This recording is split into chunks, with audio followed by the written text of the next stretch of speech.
Does war bring out the best in men, or the worst? It's a question that philosophers, poets, and soldiers alike have long pondered, without getting any closer to a satisfying answer. In a classical world reared on Homer and the immortal verses of the Iliad, however, many held to the opinion that war was a noble enterprise, endowed with a certain beauty and heroism, as men who faced dire circumstances rose to the occasion to defend their friends, lovers, and countries, while earning the favor of the Olympians themselves. But, as Hellenistic culture blossomed, this romantic vision began to falter, and by the time of the Peloponnesian War, few could see the glory of senseless slaughter in a conflict that dragged on for decades, and saw Greece squander the wealth and prestige its cities had accrued in the aftermath of their successful repulsion of the Persian invasions. The definitive history of the war was written by the Athenian general Thucydides, who seems to directly counter the Homeric vision of war by casting the conflict as one where the gods are absent, and instead of glory, the only thing revealed by conflict was the depravity of men and the depths to which they will go in the pursuit of power. In times of peace and prosperity, cities and individuals alike follow higher standards, because they are not forced into a situation where they have to do what they do not want to do. But war is a stern teacher. In depriving them of the power of easily satisfying their daily wants, it brings most people's minds down to the level of their actual circumstances. With his privileged upbringing, the Roman Emperor Valerian certainly knew the works of Thucydides. And even if he didn't have any particular fondness for the pessimistic Athenian, his decades of experience as a commander prior to ascending to the throne would have meant that he well understood what war made men capable of. Valerian, more than any recent claimant, had been shaped by war, the stern teacher. But this lifetime of war was but a foretaste of the perpetual crisis Valerian would face upon being acclaimed emperor. He and his co-Augustus, Gallienus, had spent the bulk of their joint reign shuffling from one crisis to another, always stretched to the brink as the two men tried to hold the line on three fronts.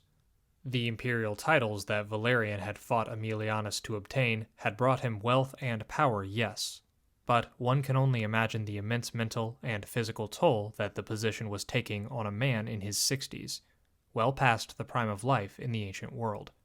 But failure was not an option. Any effort to vacate authority or delegate the burdens of the office only invited a challenger, and the sharks were always circling.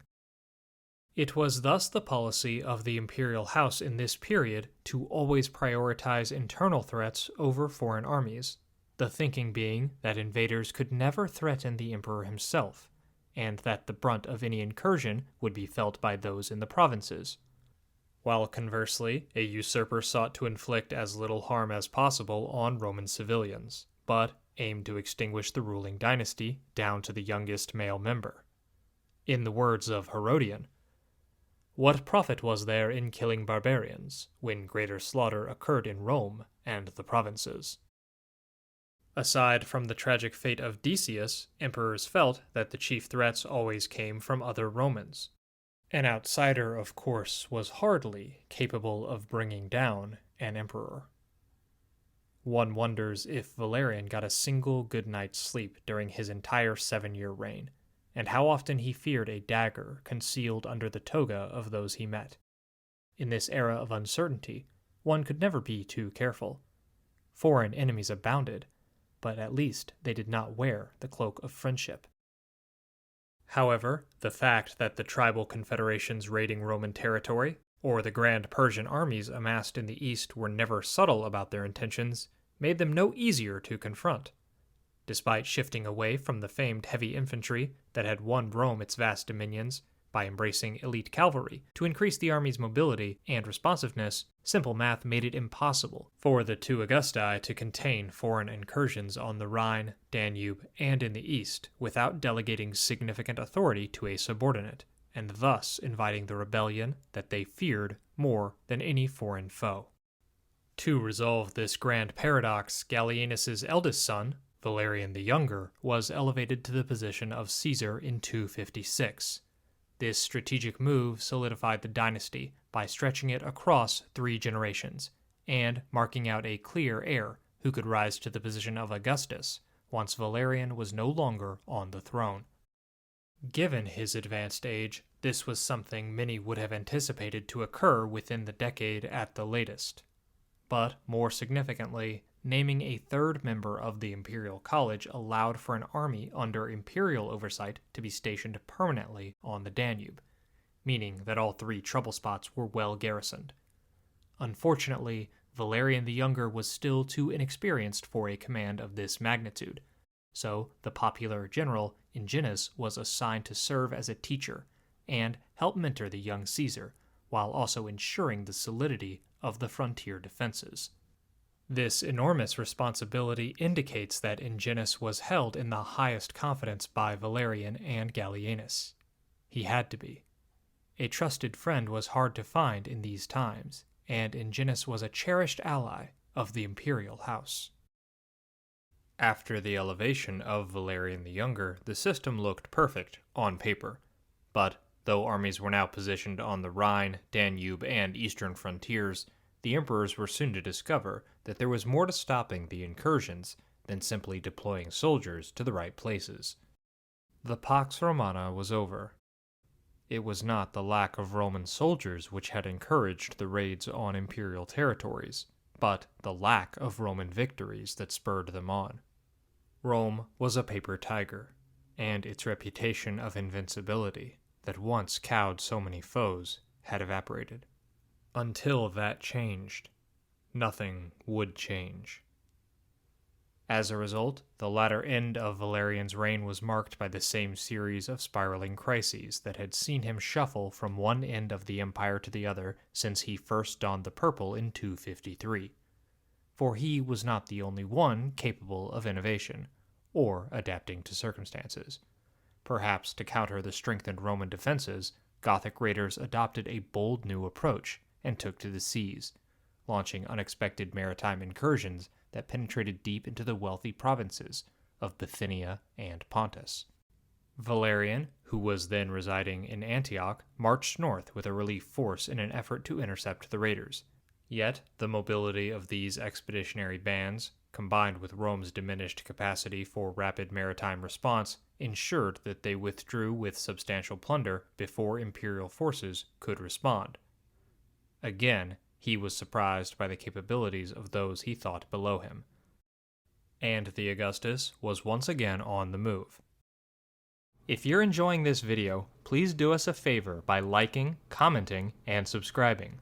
We're a small channel, and this is the only way to get the almighty YouTube algorithm to notice us. Furthermore, you can help Tribunate become more sustainable by becoming a member for as little as 99 cents a month. Thank you for all of your support. Valerian had hardly rid the east of Persians or restored the defenses of the great city of Antioch after its sack by Shapur before he was forced to head back to the western frontier to reinforce Gallienus against an emerging threat from the Franks. Doubtless, he trusted that the east was secure for the time being, but as he departed for a conference along the Rhine with his imperial colleagues, Shapur was already planning his next move. The King of Kings smelled blood in the water, but was content to bide his time before returning with a vengeance. Just as Romans had repeatedly trounced the Persians by exploiting the disorganization and strife within its previous ruling dynasty, Shapur would leverage Roman weakness again and again to plunder his western neighbor. So, while it was understood that Shapur would again test Roman defenses one day, the brief respite in the east was seen as an opportunity to reorganize the west. All three members of the dynasty then met to discuss strategy deep in Galerius's administrative territory, recognizing that war had indeed been a stern teacher.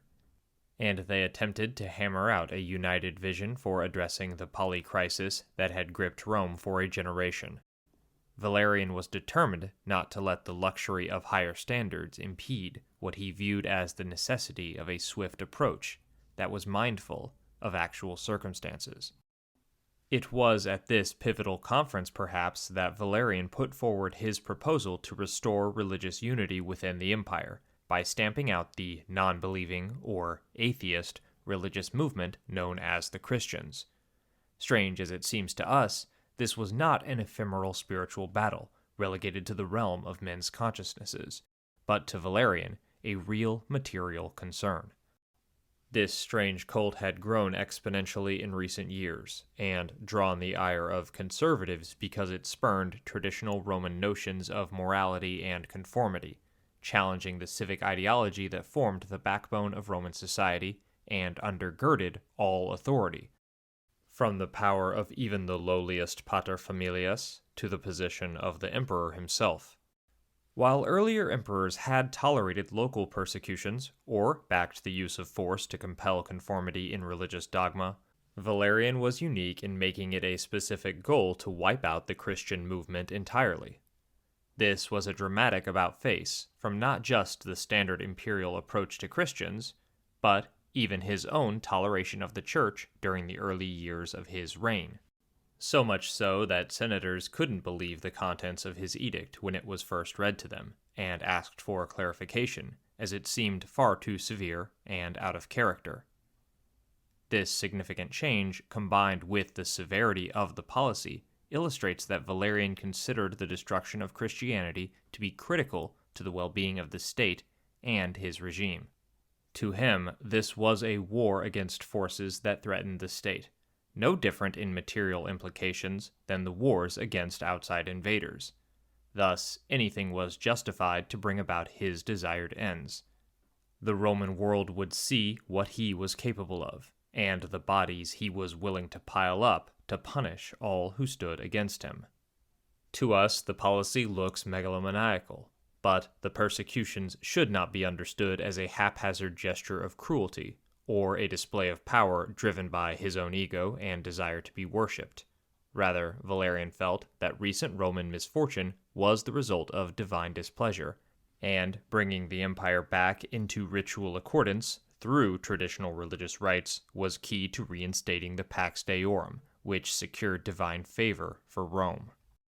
But in rationalizing Valerian's actions, we must be sure to never excuse them. His persecutions were a significant breach of Roman liberty, and were misguided not simply because the gods he sought to placate didn't exist, but because injecting state violence into religious disagreements only further divided Roman society. Christians were a small minority, accounting for maybe 5% of the population. But they were also neighbors, family, and friends, and their plight elicited sympathy from a broad cross-section of society. Valerian's unshakable resolve had blinded him. He believed his enemies were less than human. He could not understand them as people with agency and profound moral and spiritual convictions, who could not be bullied into abandoning their way of life. Conflict only strengthened their identity and made them more willing to stand firm. Gone were the days of the Christians as an isolated apocalyptic sect, or a movement that could easily be confused with any of the popular mystery cults of the East. By the mid-3rd century, Christians were no longer primarily composed of the socially marginalized. Senators, philosophers, and imperial bureaucrats were counted among their ranks, lending greater legitimacy to the movement. It was these socially prominent Christians that Valerian opted to target with his persecutions, as he worked to dismantle the institutional leadership and socio-economic foundations of the Church.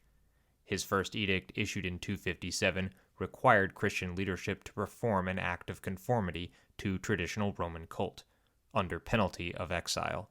Christian assemblies were prohibited, and ecclesiastical property, most notably cemeteries, were confiscated. When this proved unsuccessful, a second edict was issued in 258 that escalated repression considerably by ordering the execution of all recalcitrant clergy, while Christians among the senatorial and equestrian orders were stripped of rank and property, and executed if they refused to recant. Upper-class Christian women were also singled out, and were subject to property confiscation, which would have left them incredibly vulnerable. A transcript of one trial is preserved by Eusebius. But listen to the very words which were spoken on both sides as they were recorded. Dionysius, Faustus, Maximus, Marcellus, and Chaeremon, both arraigned, Aemilianus, the prefect, said, I have reasoned verbally with you concerning the clemency which our rulers have shown to you, for they have given you the opportunity to save yourselves, if you will turn to that which is according to nature, and worship the gods that preserve their empire, and forget those that are contrary to nature. What then do you say to this? For I do not think that you will be ungrateful for their kindness, since they would turn you to a better course. Dionysius replied, "Not all people worship all gods, but each one of those whom he approves. We therefore reverence and worship the one God, the maker of all, who has given the empire to the divinely favored and august Valerian and Gallienus, and we pray to him continually for their empire, that it may remain unshaken."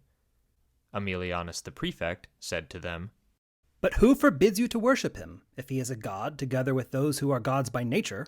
For you have been commanded to reverence the gods, and the gods whom all know.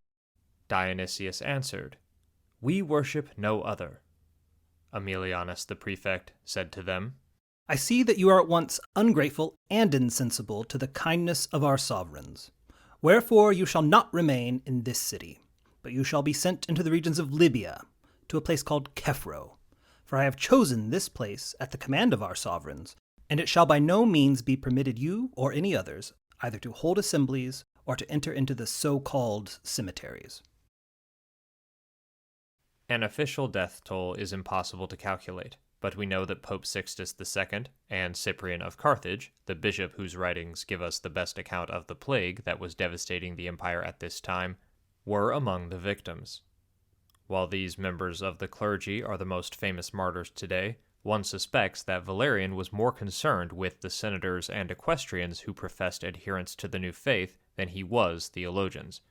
Targeting socially prominent Christians removed these individuals from positions that gave them power to shape state policy, but the confiscation of their wealth also resulted in a significant influx of currency for the cash-strapped treasury, which had been facing fiscal woes for decades under the twin burdens of inflation and rising military expenditure. In fact, we are told that Valerian was convinced to launch these systematic persecutions by the powerful finance minister Fulvius Macrianus. Given the disdain shown for Valerian in later Christian sources, it seems unlikely that anyone would fabricate a reason to absolve him of any guilt, making it likely that Macrianus was indeed to blame for suggesting the persecution. The appropriation of Christian wealth again demonstrates that material concerns were at the heart of the persecution, as they are for so many historical matters. Macrianus was certainly very close to Valerian, and highly trusted for the emperor to accept his counsel on such a critical issue.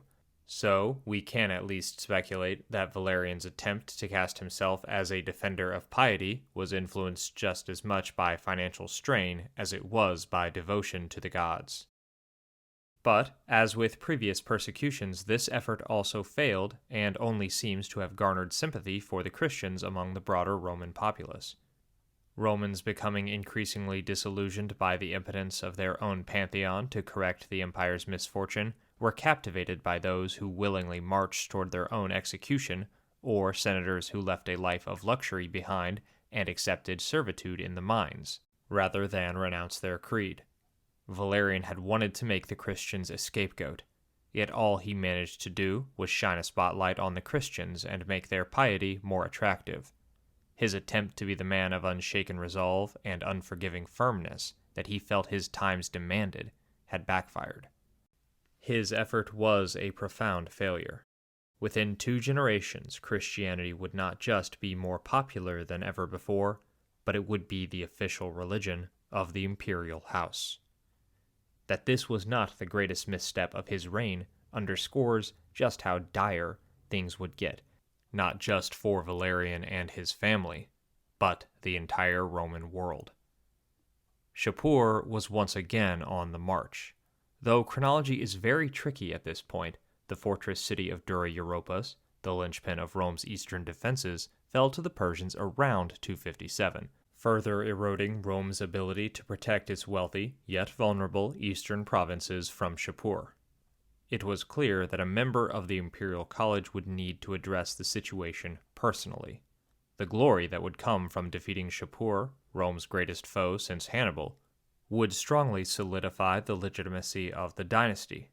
But if this was accomplished by a subordinate, then that general would himself have a strong claim to the purple.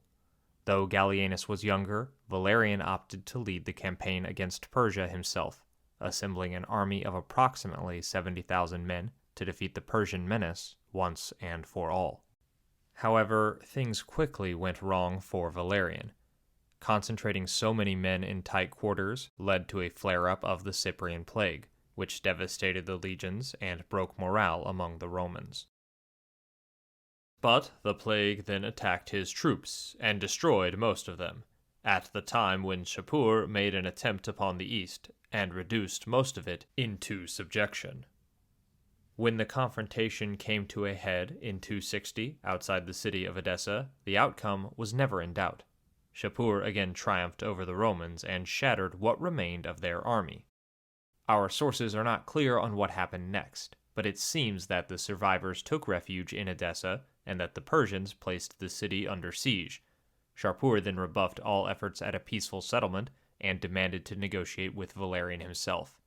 And when the emperor finally rode out to meet him, Shapur seems to have displayed treachery and cunning befitting a Roman, and apprehended Valerian, holding him in captivity from that day forward.